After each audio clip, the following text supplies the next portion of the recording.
Hey, what's up, everyone? My name is Lionel. I'm your host for LT Productions, and you are watching I Watch It Watch. Today we are covering All's Fair, that's currently streaming on Hulu, Disney Plus. This is season 1, episode 7. I really do appreciate everyone for coming to my channel. Happy December! It's almost the end of the year. We can just stay locked in until the end of the year and welcome in 2026.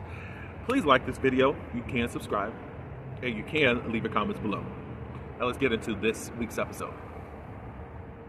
Okay, all right, y'all. So, of course, we know in the ending of last week's episode, Doug did pass away. Dina has decided to keep Doug in his place. And she goes and lies back down on her side of the bed. She looks at his fingernails and is talking to him, talking about, you need a manicure. She's acting like everything is okay. And of course, us as viewers are like, oh, what's going on? Anyways, we get back to the office. Laura, Emerald, and Liberty, they are going over cases and all that good stuff. Emerald's asking Liberty different questions. She's not really focused. She's trying to message Dina after Emerald's trying to get her attention and all of that. And Liberty is trying to figure out what's going on with Dina. Laura and Emerald did speak to her, and she said that she wanted to be left alone as far as with the whole Doug passing. And Liberty was trying to figure out, okay, well, I know that I tried to call her and I couldn't get her. I actually got some of her staff, and she told me that she wants to be left alone. We find out that Liberty has been feeling left out. She doesn't understand why Laura's divorce proceedings happened during when you guys knew that I was in arbitration and all that, And they're like, well, we tried to change the date, but Carr wouldn't let us do that, So it's nothing like that. So there's now this difference between the British and the Americans. She just doesn't feel like she fits in. I didn't know she had these types of insecurities. I'm still not solid on why Liberty is here right now. I mean, she doesn't have that much story going on. However, I think it was cool for the writers to write in, because I'm like, well, why are y'all just leaving her out like that? It's just not making any sense to me of so many episodes and so many things that are going on. But to say, from Liberty's point of view, I wanted to be there. I wanted to be in support and Because she's like, I could have lost this business. I know she couldn't cancel anything, but it's just kind of like, I get what Liberty was feeling like. She was trying to take our business. But anyways, Liberty decides to go over to Dina's. While she is getting out of her car, guess who's there? Carr. So both Liberty and Carr are battling to being Dina's right hand during this whole grieving process. Liberty brings shepherd's pie, and Carr brings a ziti pasta. And they're trading insults to each other, Liberty's got this resting, it's too close in the episode, in this YouTube video to start saying any type of curse words. Resting BITCH face. Liberty goes into, you're just still mad that you're not a part of our business. You haven't been chosen to be a part of the firm.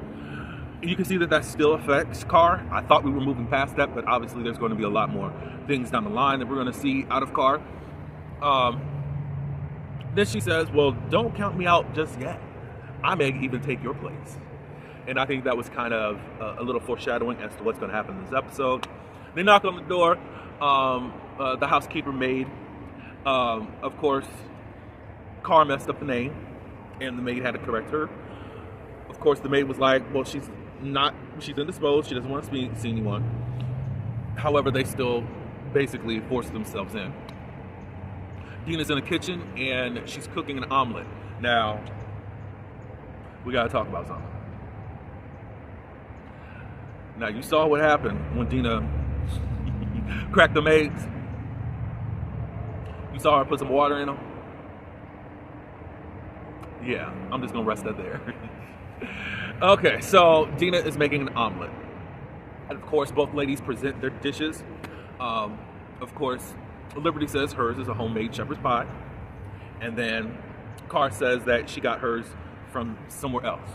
And of course, Liberty is taking a dig at her getting something more store-bought instead of something from the heart.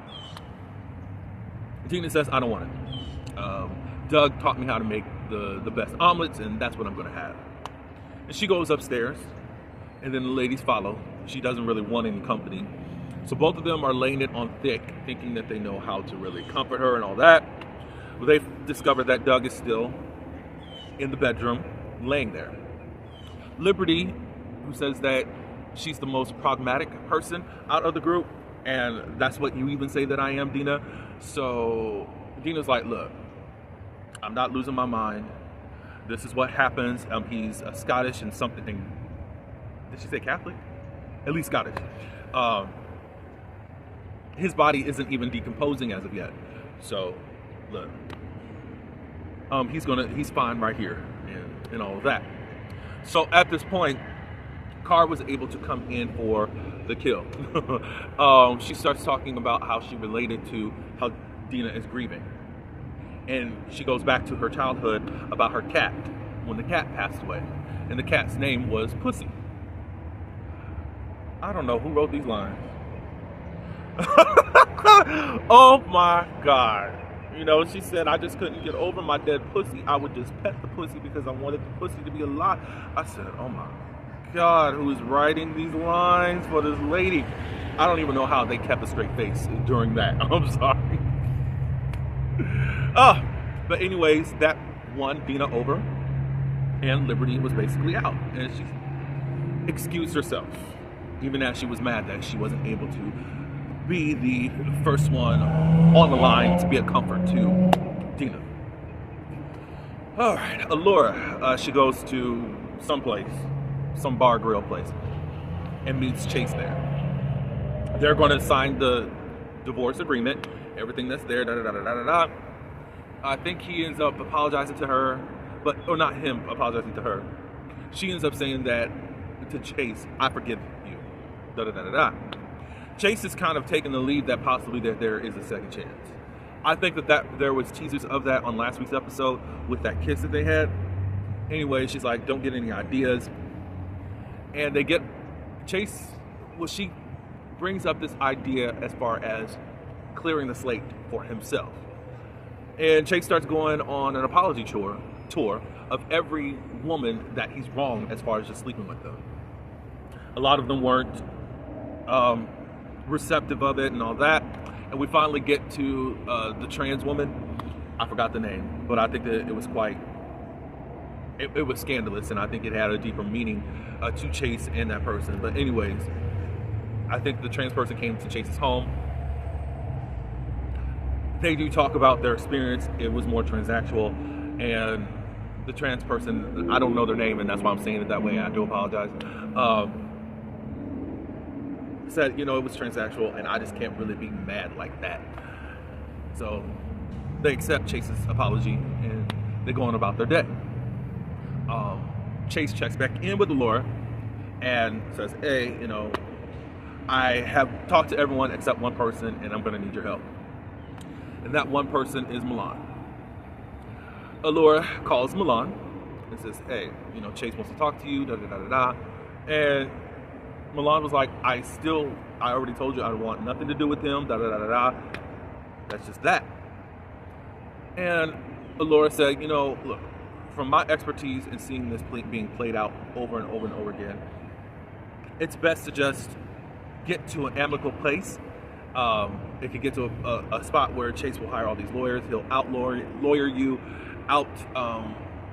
money you or finance you as far as bleeding your pockets. It's probably just best to just see if you guys can get on the same page. Milan comes, and Chase starts apologizing and all that. It doesn't go well at all, and Milan just starts going off. And she starts throwing things. First her phone and things out of her bag. I mean, she came prepared. She said, you just thought I was just your play toy, da-da-da-da-da, going off. And she's like, I don't want nothing from you. I don't want your apology. I don't want all this, da-da-da-da-da-da. And Chase said, okay, You don't want to talk to me, you don't want to be amicable, I'm going to sue for full custody. And guess what lawyer I'm going to use? Carr. And he said, you're coming at me as if we both didn't do something. We're both shitty people. I agree, and I'm really conflicted as to why Milan gets all of this grace. Milan wasn't just some knockoff. Milan was a friend and mentee. You slept with your boss's husband. And it feels like you're more upset because that you thought that you were the only side piece. You thought you were special. I don't know. I just think that you've gotten too much grace too soon. And nobody's really going off on you. Sorry. I know that she's pregnant and there's probably a lot of things you can't do, but look, she was pregnant sitting up here almost fighting to do. So, hey, it didn't end well. All right, so Carr plans for like this wake type of situation, even though Dina's already explained what type of wake the Scottish do and all that, and she was having that. But she has this more extravagant display of a wake, and people come in their best, Prada, Gucci, whatever you want to call it. Emerald comes, and she's like, what is this, Dina doesn't really like it. We're seeing all of these, because Doug was an actor, he was in Hollywood. Or in the entertainment business, I'll say that much. I don't know if he was an actor. But anyways,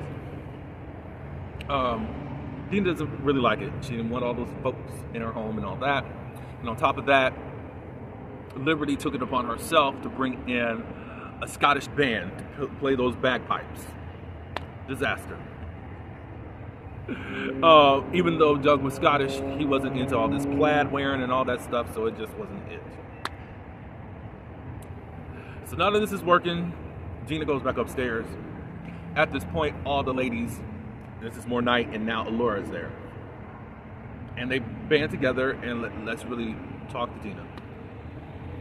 Dina was like, look, I understand you guys are here for me and all that, but there's nothing really you all can say to help me, to comfort me at this point. I just need to sit in this grief.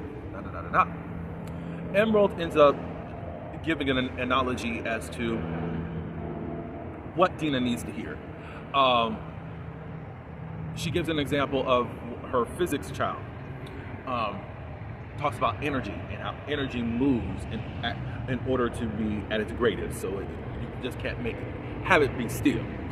And she used that, look, Doug is going on. You know that this is not Doug for him to just sit there. He's always been full of life. And you will always carry him with you. Let Doug go so that you can also move your energy along and his energy can move on. At that point, she finally was ready and to let him go. And then what I thought was going to happen did happen. Allura went over to Chase's home and they got busy. The next morning, y'all see Allura come in that shirt. Like, it was just too perfectly. I know she's more stoic and it looks like she's kind of perfectionist. I haven't really got a whole total feel on Allura, but it's just like, even the shirt the oversized shirt was just so perfect. The collar is pointed up. Like, okay, so I guess she wears a wig. I mean, we know Kim is wearing a wig right now. When it's all flipped, I mean, it was like a flip bob, but now all we see is Kim's hair. Some of Kim's hair, because we know that Kim's hair goes a little bit more down her back. So anyway, he's asking for another chance. She doesn't say anything. I think they're headed towards reconciliation, but we shall see. But overall, it was a cool episode. Again, last episode is the best episode they got. So, and then I did also say, I think, was it episode 3? Yeah, it's the second best one, I think. Yeah, whichever one I said last week, but yeah. It was cool. Again, I'm still not sold on Liberty, and I'm not sold on Milan. But y'all let me know. Please like, comment, subscribe. And until the next one, peace.